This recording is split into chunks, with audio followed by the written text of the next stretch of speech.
Voy a hablarles a ustedes de la ideología de género, que es algo bastante desconocido pero muy importante, porque aunque poca gente ha oído hablar de la ideología de género y menos gente todavía es capaz de explicar razonadamente en qué consiste, sin embargo, la ideología de género está omnipresente en el debate cultural y político de nuestra época, no solo en España. Y por lo tanto, conocerla con cierta precisión, identificar sus rasgos, conocer su agenda política, creo que es de interés para conocer nuestra época. Y además, para conocer nuestra época en los aspectos que más pueden interesar a una persona sensata, que son aquellos que hacen referencia a la concepción del ser humano, al papel de la sexualidad en la vida humana, al valor del matrimonio, a la razón de ser del valor de la vida, o sea, cuestiones absolutamente nucleares y fundamentales, que son aquellas en las cuales la ideología de género, con sus planteamientos intelectuales, se separa de la buena tradición del humanismo occidental. La ideología de género surge a finales de los años 60 en Estados Unidos. Es, lo digo para los más jóvenes, para los más mayores como mero recuerdo, la época de la gran bonanza económica de Occidente. Era una época en que se había superado ya toda la situación de pobreza general después de la Segunda Guerra Mundial y Occidente se había convertido en una sociedad de ricos, donde las nuevas generaciones vivían muy bien. Y era una época también profundamente influida por el marxismo. El marxismo estaba de moda en todos los ambientes intelectuales, universitarios, de todo el mundo occidental. Es la época también de aquella especie de anarquía colectiva que se extendió por las grandes capitales occidentales, cuyo hecho más emblemático, paradigmático, fue el mayo del 68 francés. Toda una generación de jóvenes que creyó que era posible cambiar radicalmente los fundamentos de la socialidad, que se podía construir desde la anarquía libertaria un nuevo modelo de comportamiento. Es la época de la revolución sexual. Justo en aquel año, en 68, se acababa de comercializar por primera vez la píldora anticonceptiva y parecía que se abría con ella otro horizonte en materia de sexualidad. La humanidad empezaba a poder separar sexualidad y reproducción. Es la época del feminismo libertario de la libertad de la mujer, cuando las obras de Simone de Beauvoir eran el no va más de la literatura progresista en materia de mujer. Es la época de la profunda crisis moral de la cristiandad como consecuencia de la depresión que afectó a la Iglesia Católica después del Vaticano II, creando un inmenso vacío moral, una pérdida de identidad en la referencia tradicional de nuestras sociedades desde el punto de vista humanista que había sido la Iglesia Católica. Es una época muy singular, en la cual hay una influencia filosófica antihumanista, el marxismo, hay una banalización profunda de la sexualidad, hay un ambiente de cambio posible de todo. Pues en esa época una serie de feministas muy radicales, formadas, aunque originariamente son todas estadounidenses, formadas en la Universidad Alemana, tanto muy influidas de marxismo y de estructuralismo, empiezan a hablar de la sexualidad de una manera que no se había hablado hasta entonces nunca. Para empezar, no utilizan el término sexo, sino que lo sustituyen por el de género, queriendo indicar con esto que cuando hablamos de sexualidad no debemos referirnos a algo biológico y dado, como indica la palabra sexo, sino a algo cultural, lingüístico, como indica el término género, que además no debe estar configurado en categorías estables, como indica la sexualidad, masculino o femenino, sino en categorías más amplias, como indica la lingüística del género, que ya de entrada admite 3 variantes, masculino, femenino y neutro. Para las defensoras de la ideología de género en sus orígenes, el análisis que hacen de la sociedad es marxista. Al igual que Marx, que estaba profundamente de moda intelectualmente, recuerdo, en aquellos años, creía haber identificado como la causa profunda de todos los males e injusticias de la historia de la humanidad la lucha de clases entre ricos y pobres, entre burgueses y proletarios. Estas nuevas feministas de género dicen que Marx tenía razón en cuanto a que todos los males de la organización social y del ser humano dimanan de una lucha de clases que subyace a todos los problemas humanos. Pero dicen que Marx se equivocó al identificar esas clases, que hay unas clases más profundas, más radicales, que subyacen al planteamiento puramente económico de Marx de ricos y pobres, que la verdadera lucha de clases que llena de injusticia toda la historia de la humanidad es la lucha de clases entre la clase opresora, el varón, y la clase oprimida, la mujer. Que la verdadera injusticia constitutiva de la historia de la humanidad es que hemos dividido a la humanidad arbitrariamente entre mujeres y varones y hemos dado el poder a los varones. Llega a afirmar alguna de ellas que la mujer es un invento del varón para esclavizar a su servicio a la mitad de las mujeres, que las mujeres que admiten su feminidad como opuesta a la masculinidad del varón son esclavas sexuales, están al servicio de lo que llama la función reproductiva, para dar hijos a los varones.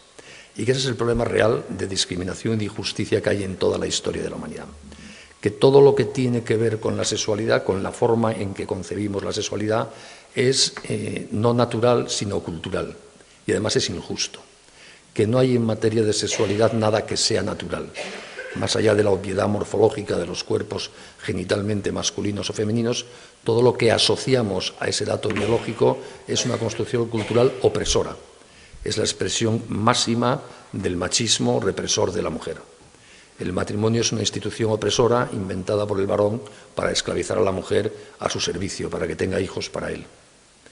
La concepción de lo sexual como algo dado, en lo cual hay criterios, donde se distingue entre lo bueno y lo malo, es una concepción opresora de la mujer que pretende feminizar su estructura vital de manera definitiva para que esté al servicio del varón.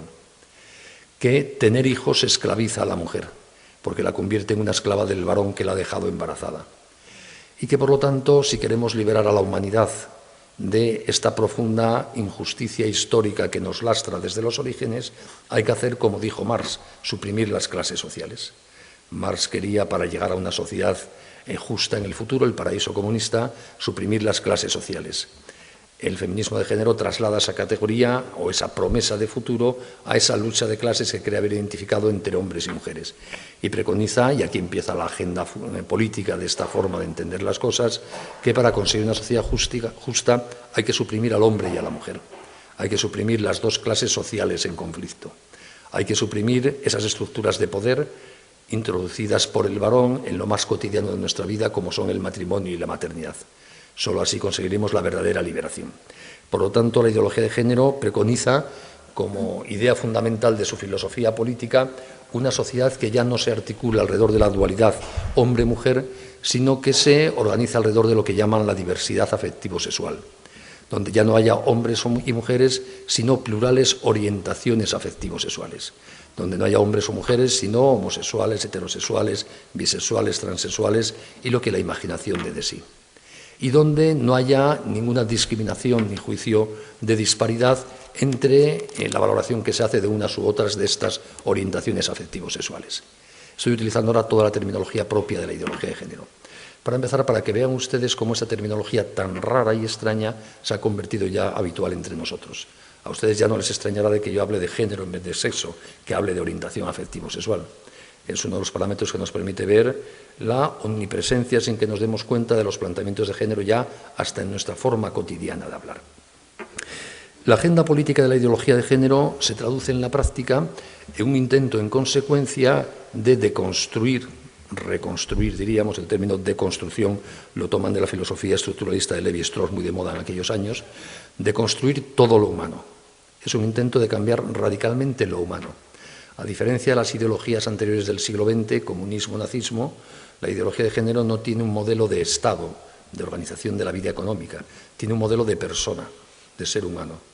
Por eso a veces nos cuesta identificarlo como una ideología, porque estamos acostumbrados, los que somos un poco más mayores, a las viejas ideologías que dividieron el mundo hasta la caída del muro de Berlín en el año 89, que eran ideologías que encarnaban una visión de lo público, un modelo del Estado, de la propiedad pública o privada, de la economía, etc. Y la ideología de género no tiene ninguna postura sobre esos temas. No tiene un modelo de Estado, de organización de la vida pública, de la economía. Tiene un modelo de ser humano, de la sexualidad. Y le interesa el poder y la política para cambiar nuestra forma de entender la sexualidad. Pero no es una ideología sobre lo público, sino sobre lo privado. Y por eso la ideología de género ha vuelto a politizar lo privado. Por eso las leyes vuelven a meterse en el terreno de la moral, de la sexualidad, de las costumbres, de la vida personal, que era algo que creíamos absolutamente superado en la modernidad. Pues bien, la agenda política de la ideología de género quiere, como les decía, reconstruir todo el lenguaje, la moral, las costumbres sociales, las instituciones y las leyes, hasta ahora asociadas a la dualidad hombre-mujer, para sustituirla por esa pluralidad o diversidad afectivo-sexual que preconiza es lo que nos liberará. Por la visión que tiene de la relación hombre-mujer como esclavista, la ideología de género está profundamente impregnada de fobia a la maternidad y al matrimonio, porque concibe el matrimonio como una institución de poder del varón sobre la mujer. De ahí viene lo de violencia de género. Lo que llaman violencia de género es, en el esquema conceptual de la ideología de género, la violencia que genera una estructura opresora como es el matrimonio. Y por eso quieren hablar de violencia de género y no les vale violencia doméstica o en el hogar, a pesar del hecho evidente que en el hogar puede haber violencia entre un abuelo y un nieto, pero solo quieren hablar de violencia de género porque lo asocian a la categoría ideológica de que el hogar, el matrimonio, es una estructura de poder que genera violencia, conflicto necesariamente. Por eso hay fobia al matrimonio y hay fobia a la maternidad. Y por eso, en el contexto cultural de la ideología de género, un poco más adelante, cuando fue técnicamente posible, se han exaltado muy seriamente las tecnologías de reproducción asistida.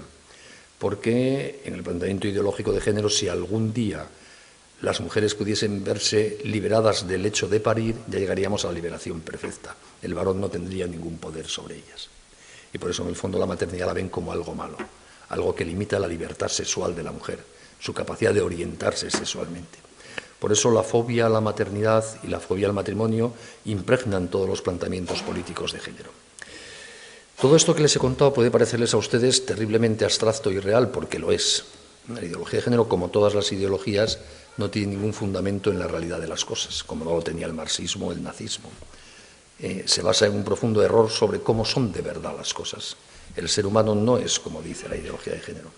Pero las ideologías en el siglo XX nos han demostrado que fácilmente, ante el vacío moral y religioso, se convierte en una verdadera fe por la que la gente es capaz de matar, de dar la vida. Eso pasó con el marxismo. Cuánta gente bien intencionada en el siglo XX dio su vida con espíritu de generosidad por implantar el comunismo en la tierra. Provocaron un inmenso mal, decenas y decenas de millones de muertos, pero se hizo con la ilusión de liberar al ser humano. Por eso mismo está pasando en nuestros días con la ideología de género. Alguna gente se adscribe a ella y se cree de verdad que puede ser liberadora. Esto es bueno tenerlo en cuenta. Cuando uno se enfrenta a los elementos de la ideología de género, no está enfrentándose a gente necesariamente retorcida y mala que quiere engañar por no sé qué. Hay gente muy convencida de que estos son los parámetros que nos pueden ayudar a crear una sociedad más libre, feliz y justa. A pesar de este carácter doctrinario y abstracto, como todas las ideologías, cuando se concreta en una agenda política, podemos verla ya muy cercana a nosotros. Esto es lo que nos ha pasado en España en concreto durante los 8 años de mayoría parlamentaria del gobierno de José Luis Rodríguez Zapatero, en que hemos visto una plasmación muy concreta, muy radical, muy sistemática y en muy poco tiempo de la agenda política de la ideología de género en un país. Eso es lo que ha distinguido a España de otros países, que la agenda política de género es como un virus que pulula por el mundo y de vez en cuando en un país u otro partidos de derechas o de izquierdas se hacen eco de alguna propuesta inspirada en la doctrina de género. Pero solo España ha vivido con una total intensidad y sistemática la aplicación de toda la agenda política de género en 8 años solo. Y les hago un rápido recorrido, sin detenerme en otras cosas que podría hacer, en las leyes, que es lo más conocido. El primer proyecto de ley prácticamente que se envía al Parlamento después de constituirse la nueva mayoría parlamentaria del año 2004 es la Ley de Violencia de Género. Una ley que se llama así, y así se defiende expresamente en los debates parlamentarios, para que a través de ella se haga una función pedagógica en la conciencia colectiva española sobre la relación familiar y específicamente matrimonial como generadora de violencia. Y cuando en el Parlamento se presentan enmiendas para cambiarle el nombre por Ley de Violencia en el Hogar, Ley de Violencia Doméstica, hubo varias pretensiones, o incluso un informe de la Real Academia de la Lengua que desaconsejó ese nombre porque no responde al uso correcto de género en castellano, la mayoría gubernamental se negó, alegando que esta ley no solo pretendía establecer medidas penales o administrativas para perseguir la violencia en el hogar, sino hacer una pedagogía cultural sobre la visión de género del matrimonio. Entonces, es la primera ley ideológica de género que se aprueba en España. Casi inmediatamente se aprueba la ley conocida popularmente como Ley del Matrimonio Homosexual, que no es tal. Es una ley que suprime el matrimonio para equipararlo a las uniones de personas del mismo sexo, que no es lo mismo. Es decir, lo que hace esa ley es excluir de la definición legal de matrimonio en el Código Civil la referencia dual al hombre y la mujer, de tal manera que desde su aprobación el matrimonio en España es la unión de cualesquiera dos personas, sea cual sea su orientación afectivo-sexual. Eso es pura ideología de género. ¿Por qué no quiere la ideología de género que haya una institución específica para la unión entre el hombre y la mujer llamada matrimonio? Porque para la ideología de género el hombre y la mujer no existen, son un invento cultural, esclavista para la mujer. Y por eso el matrimonio debe excluir la dualidad hombre-mujer. Al mes escaso de aprobarse esa ley del llamado matrimonio homosexual, se aprueba la ley del divorcio exprés, conocida así popularmente. Como saben ustedes, es una ley que establece que todo matrimonio en España es resoluble por divorcio, es divorciable a partir del tercer mes de la boda, a petición unilateral de cualquiera de los cónyuges, sin necesidad de alegar causa ninguna.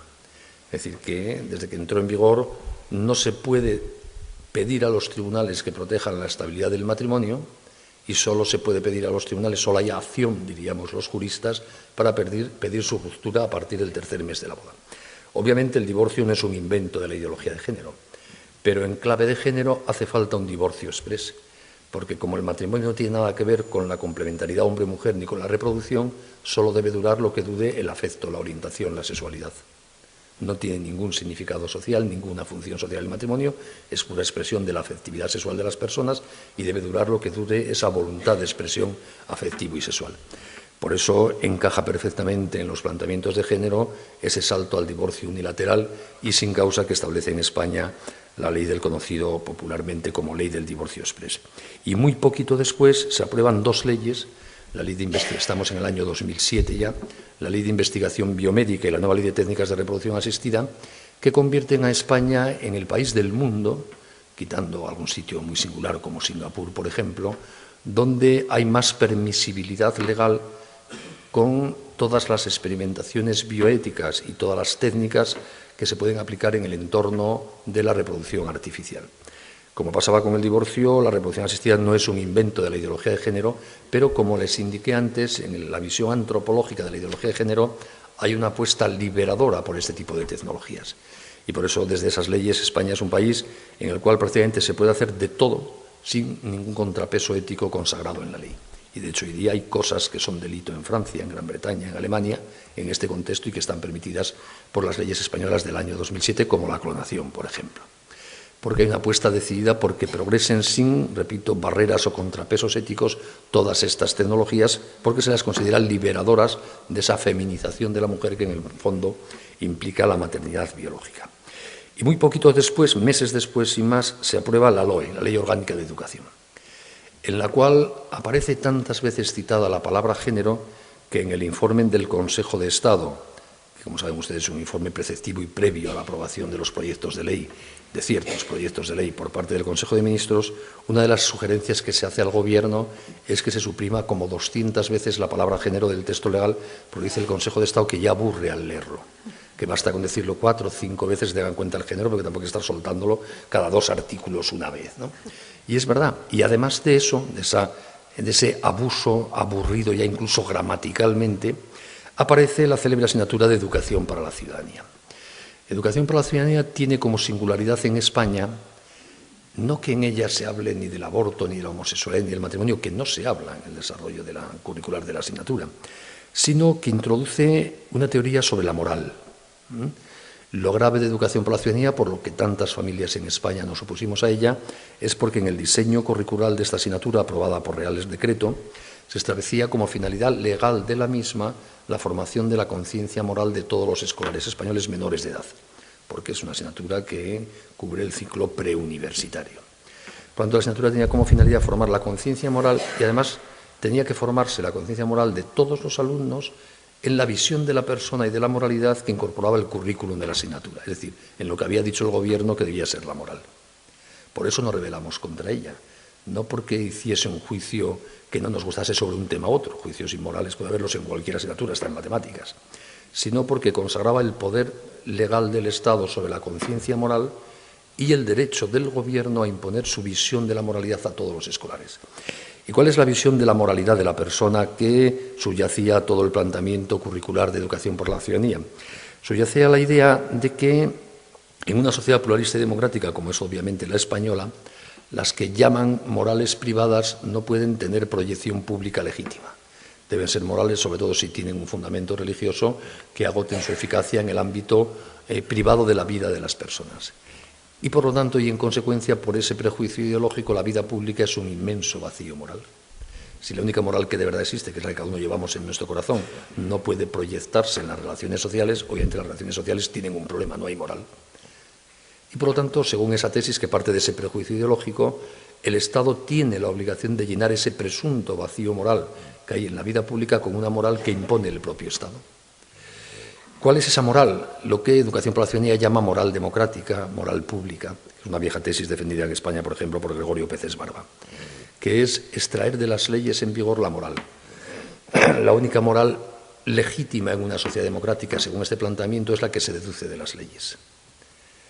Como las leyes en vigor en ese momento ya en materia de sexualidad y matrimonio eran inspiradas por la ideología de género y del divorcio exprés, de reproducción asistida, de matrimonio homosexual, se convertía en principios morales vinculantes para enseñar en la escuela esos valores que estaban en ese tipo de ley, es decir, la ideología de género. La ideología de género aparecía en Educación para la Ciudadanía no como objeto específico de la misma, sino como el contenido de esta presunta moral pública, que son los valores de las leyes, una vez que las leyes se habían transformado para sustituir la vieja antropología del humanismo cristiano occidental por la nueva antropología de género. Y por eso al final esa asignatura tenía una profunda carga ideológica en sí misma. Luego se aprobó la ley conocida digamos, en la prensa como reguladora de la transexualidad, que no era tal.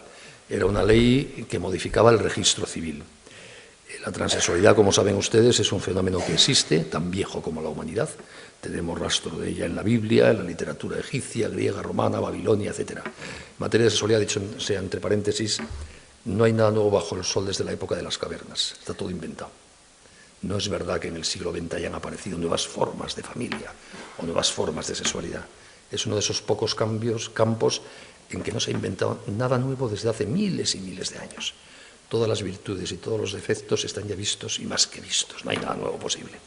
Lo único nuevo que hay ahora es una valoración ideológica distinta de cosas que hemos conocido siempre. Pues la transexualidad, como les decía, existe.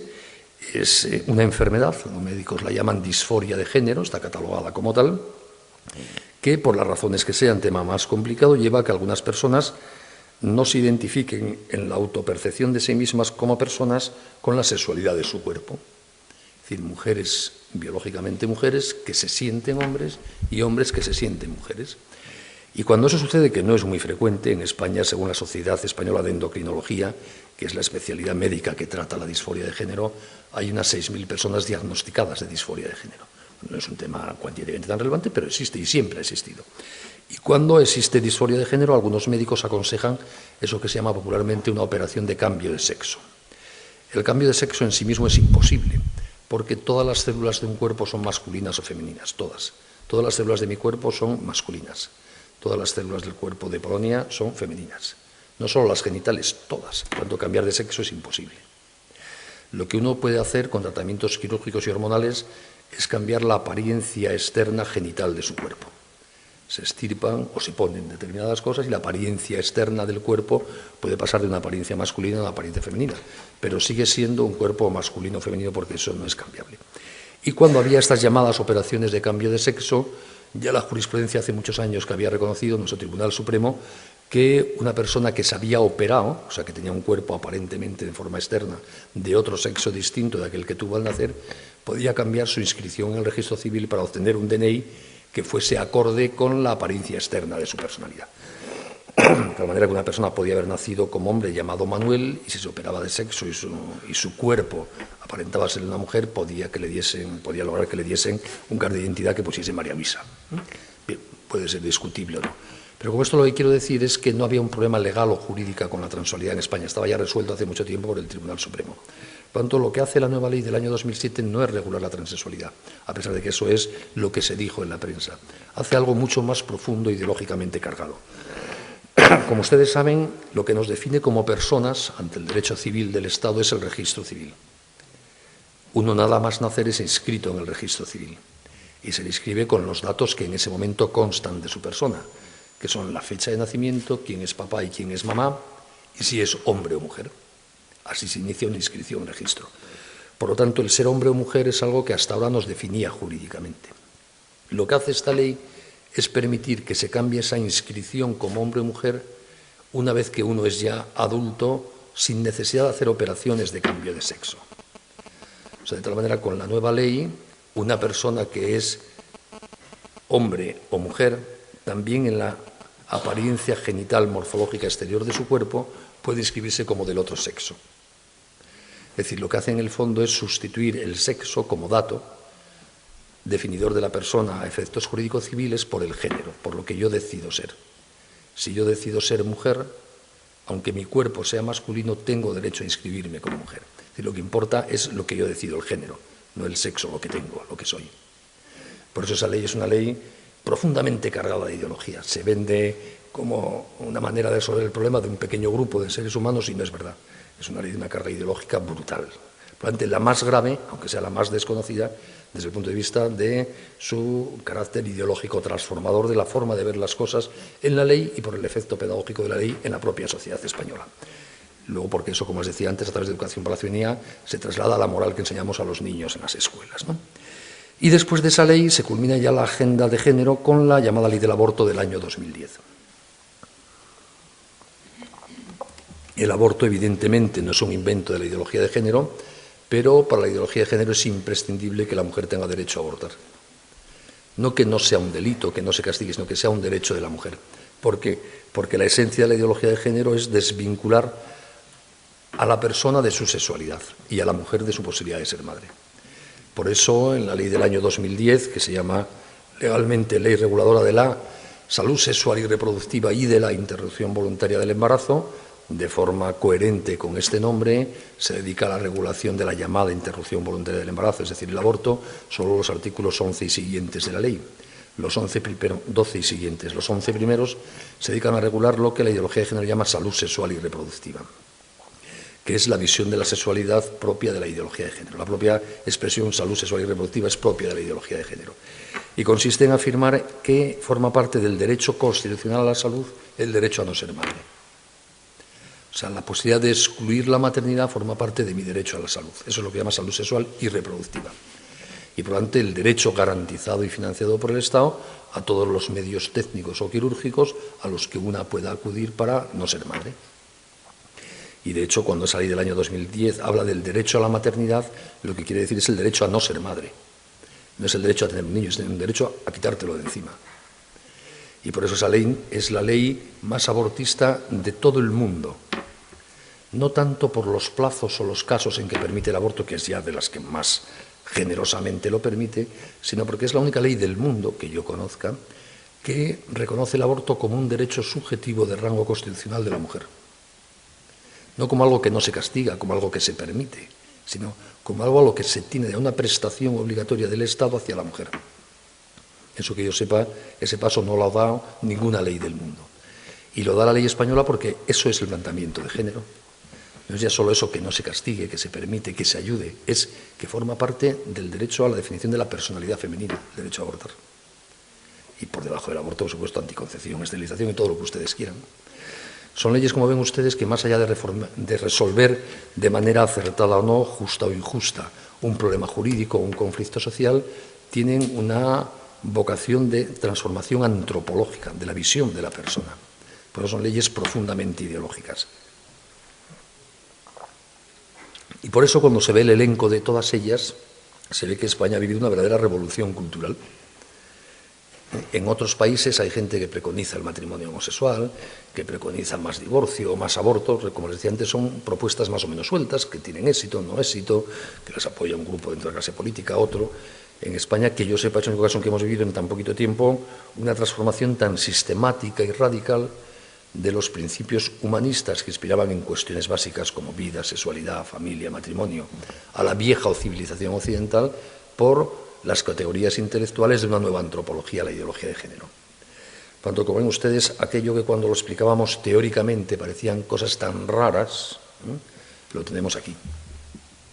Ese es el riesgo de las ideologías, que dichas en abstracto pueden parecer lo que son, elucubraciones fantasmagóricas ajenas a la experiencia cotidiana, a la realidad de las cosas, pero que cuando se convierten en una fe, cuando mucha gente ve la realidad conforme a esas categorías intelectuales, pueden convertirse en una fuerza arrolladora que va cambiando el mundo. Y eso es lo que está pasando a nuestro alrededor con la ideología de género. que como ven ustedes no es un invento español, no solo vive en España, pero en España se ha manifestado en estos años con una especial intensidad. Estos debates propios de la ideología de género se están dando en Gran Bretaña, en Noruega, en Alemania, en Francia, en México, en Pakistán, en todo el mundo. Aquí los hemos vivido, repito, con especial intensidad, con un carácter muy sistemático y además con un gran radicalismo en las propuestas. Por eso aquí ha saltado más a los ojos los planteamientos de género. Yo empecé a preocuparme por la ideología de género en el año 94 del siglo pasado, mira si soy viejo. Y empecé a preocuparme porque, quizá lo recuerden los que sean casi tan viejos como yo, aquel año se celebraba una cumbre internacional de Naciones Unidas sobre población en El Cairo. Y entonces el Papa Juan Pablo II organizó una sorprendente movilización mundial contra aquella cumbre. Escribió, cosa que nunca había hecho ningún papa en la historia de la humanidad, a todos los jefes del Estado del planeta para pedirles, por favor, que no se aprobasen los documentos que iban a aprobación a aquella cumbre. Envió una delegación especialmente cualificada, movilizó la prensa, convocó en el Vaticano a la responsable de Naciones Unidas del Congreso, es decir, hizo un papel que no estamos acostumbrados. Yo pensé que algo serio debía estar pasando allí para que el Papa hiciese eso. Cuando empecé a estudiar en aquel momento los documentos que se debatían en El Cairo, me encontré por primera vez con la ideología de género. Eran propuestas sobre población, sobre mujer, sobre sanidad, ya profundamente impregnadas de estas nuevas categorías ideológicas, de esta nueva terminología. Y en aquel año 94 el Papa consiguió en parte, no del todo, pero sí en parte su objetivo, y los documentos que se aprobaron a finales de aquella cumbre fueron relativamente modificados. Pero al año siguiente, en el año 95, se celebró una nueva cumbre mundial de Naciones Unidas, esta vez en Pekín, ya se llamaba Beijing en vez de Pekín, sobre la mujer. Y aunque el Papa Juan Pablo II intentó de nuevo movilizar a estados, gobiernos y opinión pública, esa batalla la perdió. Hubo una coalición entre el gobierno de Clinton, muy influido por la ideología de género en Estados Unidos, y la presidencia de la Unión Europea, que en aquel momento correspondió al gobierno español, muy imbuido de ideología de género, que hicieron una pinza que hizo que en Beijing se aprobasen una verdadera planificación de género como agenda política de Naciones Unidas, es decir, de toda la comunidad internacional. De hecho, las conclusiones y recomendaciones de Beijing se citan todavía, por ejemplo, en la exposición de motivos de la Ley del Aborto española del año 2010 como su inspiración ideológica. Y desde entonces la ideología de género forma parte de la actuación ordinaria de las agencias más potentes de Naciones Unidas, de la Organización Mundial de la Salud, de UNESCO, del Fondo de la Población, etc. ¿Cómo se produce esta alianza? Y esto creo que interesa resaltarlo, porque forma parte del proceso de expansión y de presencia actual de la ideología de género. En sus orígenes, la ideología de género era una lucubración extraña, muy minoritaria, de un grupito de pequeñas intelectuales en ambientes radicales universitarios norteamericanos sin mayor trascendencia ni mediática, ni política, ni nada, ¿no? Los planteamientos de género empiezan a adquirir una cierta notoriedad cuando el lobby gay en Estados Unidos, que es ya para entonces un lobby muy fuerte, hace suyos los planteamientos de género. Históricamente el movimiento gay no ha tenido filosofía nunca.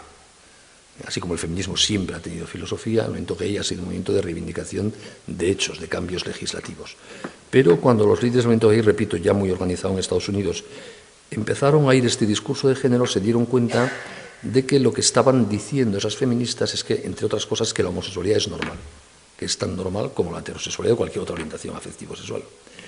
Y ya en los años 70 en Estados Unidos el lobby gay empieza a utilizar los planteamientos de género en sus campañas de opinión pública, en los lenguajes que utiliza, etc. Pero la fuerza expansiva más seria de la ideología de género viene cuando Naciones Unidas la convierte en un instrumento para las políticas de control de la población. Como ustedes saben, el control de la población ha sido y sigue siendo una de las grandes y tristes obsesiones del mundo rico blanco occidental.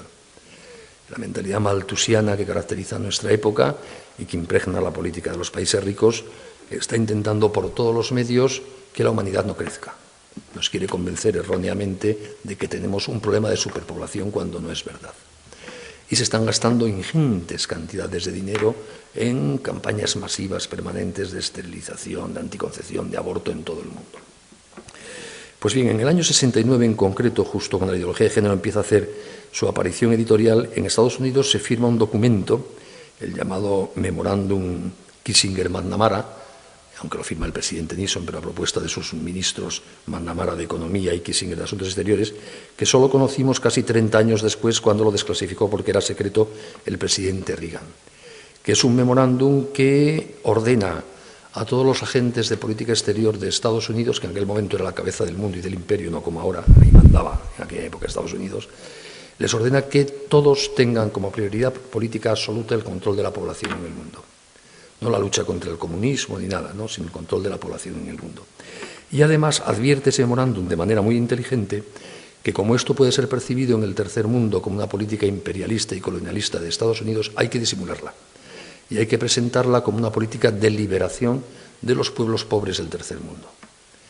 Y por lo tanto ya no debe haber un mensaje desde el primer mundo imperativo hacia el tercer mundo, sino que hay que vestirlo de liberación sexual, de liberación de las mujeres frente a costumbres tradicionales, frente a la imposición de la religión, frente a una visión de la sexualidad muy marcada por los varones, etc.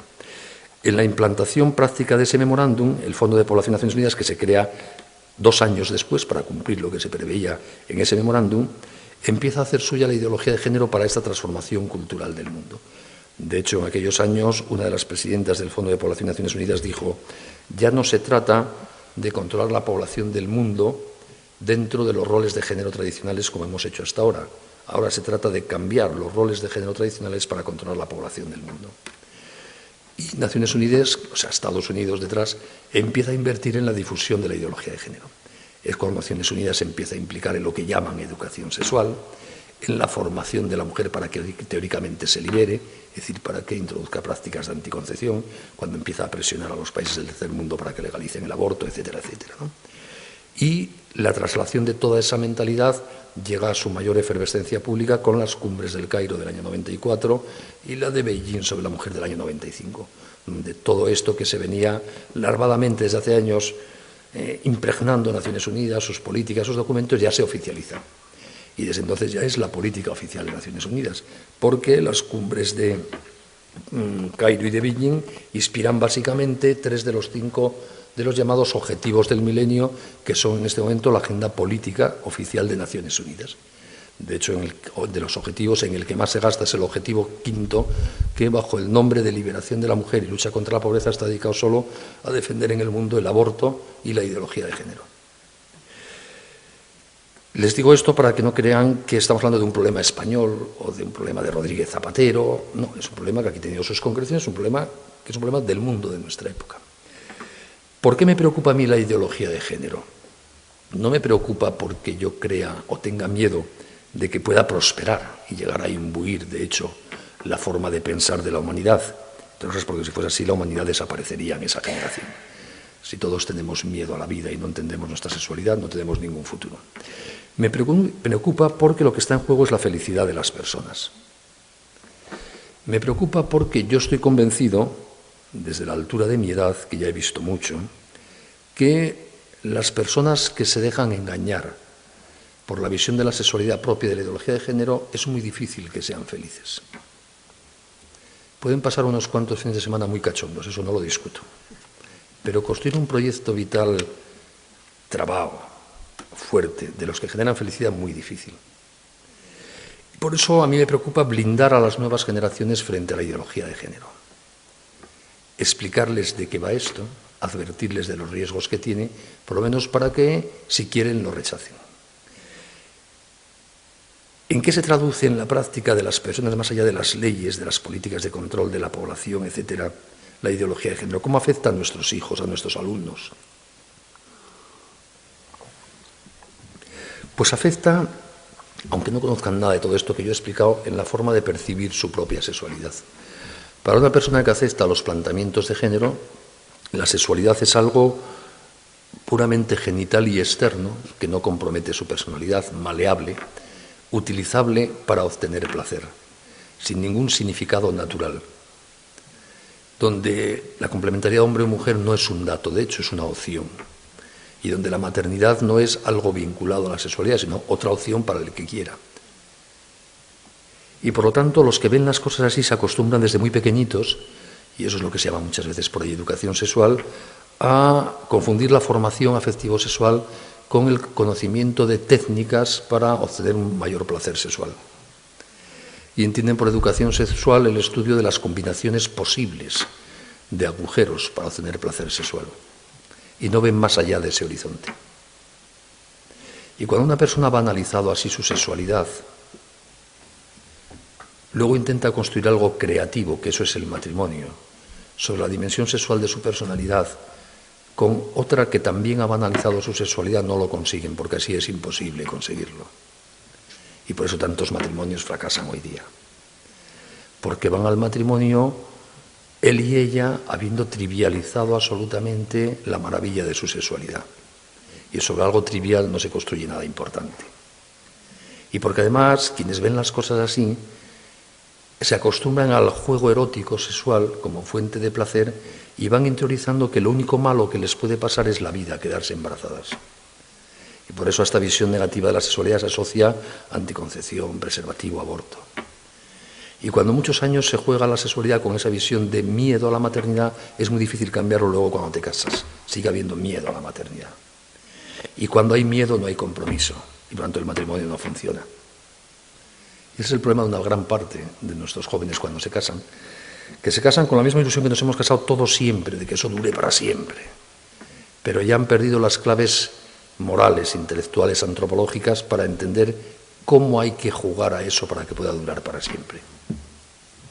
Y eso es lo que me preocupa a mí de la ideología de género, que está lastrando casi sin querer la vida de mucha gente hoy día, que no logra la felicidad, que fracasa en sus más nobles ideales personales, porque ha deformado desde muy pequeñito, porque le han deformado desde muy pequeñito la percepción de su propia sexualidad.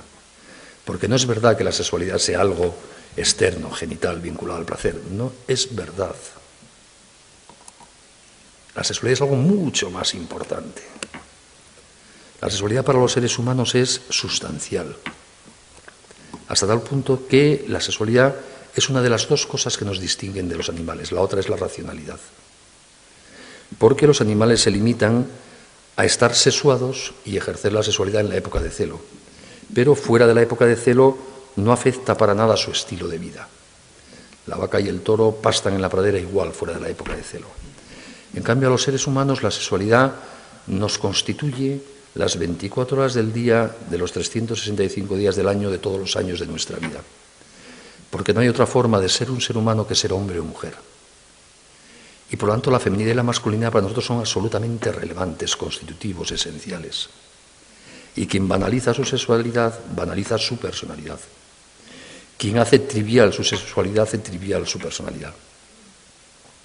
Por eso es tan importante este tema. No por discusiones políticas, de leyes o ideológicas, que también son importantes, pero son importantes sobre todo por esto. Porque en la medida en que el virus de la ideología de género se extiende en la sociedad, impregna el pequeño corazón y la cabeza de las nuevas generaciones, estamos haciéndoles a estas nuevas generaciones mucho más difícil estar en condiciones óptimas para poder ser felices, para poder hacer algo bueno con su vida. Y esto es lo relevante, esto es lo importante. Por eso la mejor forma de luchar contra la ideología de género, para quien crea, como creo yo que hay que luchar contra la ideología de género, es hablar mucho de sexualidad y hablar bien. Es formar a las nuevas generaciones y a las antiguas, pero es más maleable y deformable el jovencito. A mí ya a estas alturas me van a cambiar poco mi visión de la sexualidad, ¿no? Pero hay que formar muy bien para que valoren la sexualidad, para que comprendamos que es algo muy importante, tan importante que no podemos jugar con ello, porque jugaríamos con nosotros. Algo tan importante que merece la pena cuidarlo, algo tan relevante que merece la pena mimarlo, algo tan importante que con ello, con nuestra sexualidad, podemos hacer lo más creativo que nunca haremos en la vida, que es crear vida. Algo tan importante que no se puede desvincular de la posibilidad de dar vida. Y que por lo tanto no se puede ejercitar activamente la sexualidad más que cuando uno está en condiciones óptimas de recibir la vida, de ser padre y madre. Por edad, por estado matrimonial, etc. Y que eso merece la pena. Porque quien ve así la sexualidad tiene muchas posibilidades de ser profundamente feliz. Claro, esto lo vemos los mayores más claro. A un joven le falta experiencia para darse cuenta de esto. Un joven no sabe qué hace feliz y qué no hace feliz. Se lo cuentan. Solo los viejos, a base de darnos tortazos, vamos aprendiendo qué cosas nos ayudan a ser felices y cuáles no. A los jóvenes hay que contárselo, pues no les engañan. Y eso es lo que pasa, por ejemplo, con muchas series de moda en la televisión, que impregnadas de una visión de la sexualidad de género, engañan a los chicos mostrándoles personajes que viviendo así son felices. Mentira, eso no es lo que sucede en la vida real, normalmente. Pero se les engaña. Y muchos chicos se adhieren al estilo de vida propio de la visión de la ideología de género porque se creen que pueden ser felices como esos falsos personajes, que se es feliz saltando de cama en cama y siendo desleal y temiendo la vida. Y eso no es verdad en la vida real, lo siento. Así no funcionamos los seres humanos. Y basta mirar a nuestro alrededor. Les propongo a ustedes que miren a su alrededor, que piensen en sus hermanos, en sus amigos, sus compañeros de colegio, quienes tienen vidas plenas, felices, rodeados de cariño y quienes no. Y vamos viendo que en general, quien se toma en serio su sexualidad, en general la vida humana hay de todo porque somos libres, ¿no? Pero en general tiene muchas más posibilidades de tener vidas muy centradas. Y quien ha banalizado su responsabilidad sexual tiene muchas posibilidades de estar solo y aburrido. Porque las cosas son así, ¿qué le vamos a hacer? Entonces, como las cosas son así, es muy bueno contárselas a los chicos, que las cosas son así. Porque si no, a lo mejor les cuentan un relato falso y les engañan. Por eso hay que hablar mucho de sexualidad. Y bien. En el hogar, en la escuela de la mano de los padres. Pero en una sociedad profundamente hipersexualizada como la nuestra, sería absurdo que la sexualidad no aparezca en la escuela como si fuese algo extraño, de lo que no se puede hablar, aunque la responsabilidad es de los padres. Y en el hogar debemos hablar de sexualidad, desde que son muy pequeñitos. No hablar cuando tienen 11 años o 12, que pueden estar corrompidos absolutamente. Hay que hablar de sexualidad cuando tienen 1 año y 2, y 3, y 4, y 5. Porque hablar de sexualidad no es explicar el Kama Sutra, es hablarles del valor del cuerpo, y del sentido del pudor, y de por qué nos vestimos, y de por qué les vestimos, y de la importancia de la higiene. Y de la maravilla de que haya niños y niñas para que un día haya papás y mamás. Y hablar bien de la vida, del embarazo, de la esperanza. Eso es educar en la sexualidad. Y según crecen se les explica todo lo que tiene que ver con la sexualidad porque no hay nada malo. Es una maravilla. Qué gran daño pueden hacer a sus hijos los padres que se turban o se azoran cuando sus hijos hablan de sexualidad. Porque a la segunda vez que pase eso, el niño no volverá a hablar de sexualidad en casa. Y les hemos privado de la posibilidad de hablar de estas materias con quien les puede dar criterios sobre estas cosas. Los niños deben percibir desde muy pequeñitos que los que de verdad saben de sexualidad, los expertos mundiales número de sexualidad son papá y mamá, que son con los que hay que hablar de estas cosas, obviamente. Por eso los padres, los educadores hoy día debemos prepararnos con una especial responsabilidad para educar a nuestros hijos en esta materia afectivo-sexual. Siempre fue una obligación de los padres, pero hoy día es una obligación irrenunciable absolutamente. Porque por estar en una época, la primera de la historia de la humanidad, donde mucha gente no se aclara sobre su sexualidad, si no educamos a nuestros hijos, el gran riesgo es que ellos no se aclaren. Este riesgo no existía hace un siglo, o era mucho más minoritario, porque en general la humanidad se ha aclarado sobre su sexualidad siempre. Otra cosa es la conducta. Una vez aclarado, uno puede hacer de todo porque somos libres. Pero el criterio era claro, la gente sabía lo que es un hombre, lo que es una mujer.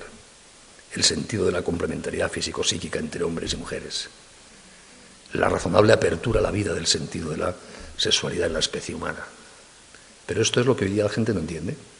Por eso hoy día educar en este campo es especialmente imprescindible. ¿Qué se le va a hacer? Si viviésemos en Estados Unidos en 1830, tenemos que educar a nuestros hijos sobre la igualdad de las razas. Tenemos que asentar firmemente en su corazón que negros y blancos somos igual de dignos y de humanos, porque era el problema de aquella época. Hoy día el problema es este otro, el desnorte sobre la autopercepción de la propia sexualidad provocado por los planteamientos de género, y por tanto tenemos que centrar la educación en este tema. Y por eso maestros y maestras, profesores y padres y madres tenemos una especial obligación de prepararnos muy bien en este campo. No podemos mirar para otro lado, porque es el problema de nuestra época. Y debemos enseñar a chicos y chicas, y debemos creernos nosotros mismos, que somos libres, también frente a la sexualidad. Que nadie es su conducta sexual. Que no hay ningún determinismo sexológico. Que uno no es lo que le apetece, lo que le tienta, aquello a lo que se orienta. Que somos libres, sexuados, pero libres frente a nuestra propia sexualidad. Y que si metemos la pata podemos sacarla. Y que si vamos metiendo la pata 45 años podemos sacarla porque seguimos siendo libres. Que nadie es homosexual. Somos libres frente a nuestra propia sexualidad.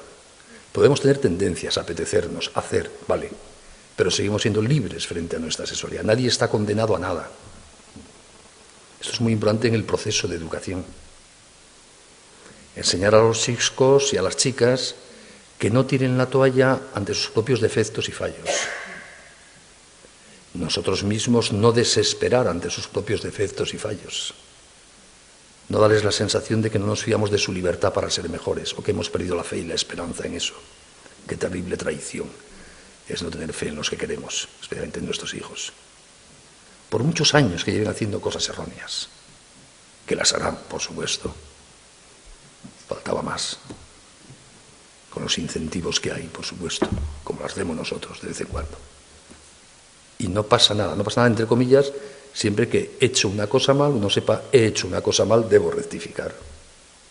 Eso es amar la libertad. Lo importante hoy día, formar libertades fuertes, con criterio, para decir esto lo quiero, esto no lo quiero. Eso es educar de verdad. Es enseñar a ese niño, a esa niña que tiene un inmenso potencial para el bien y la verdad, un potencial universal, esa es la maravilla del ser humano, a conocer qué cosas son valiosas y cuáles no lo son, qué cosas merecen la pena y cuáles no merecen la pena, qué formas de vida les pueden ayudar a ser felices y cuáles no. Y a que una vez conocida esa distinción entre lo valioso y lo no valioso, entre lo que merece la pena y lo que no merezca, que apueste en su vida por lo valioso, por lo que merece la pena. Educar es eso. Es extraer de un niño todo el potencial de bien de que es capaz y animarse a comprometerse con él. Por eso educar es dar criterio. Es enseñar a discernir lo bueno y lo malo, lo que merece la pena y lo que no merece la pena. También en materia de sexualidad. Porque no es verdad lo que dice la ideología de género de que todo es indiferente, que solo importa lo que yo quiero, mi orientación, lo que me apetece. No. Importa lo que somos. Y acomodar nuestra conducta a lo que somos. Y para eso hay que tener muy claro que consistimos en algo. Que existe eso que la filosofía siempre llama una naturaleza humana. Que no nos inventamos a nosotros mismos.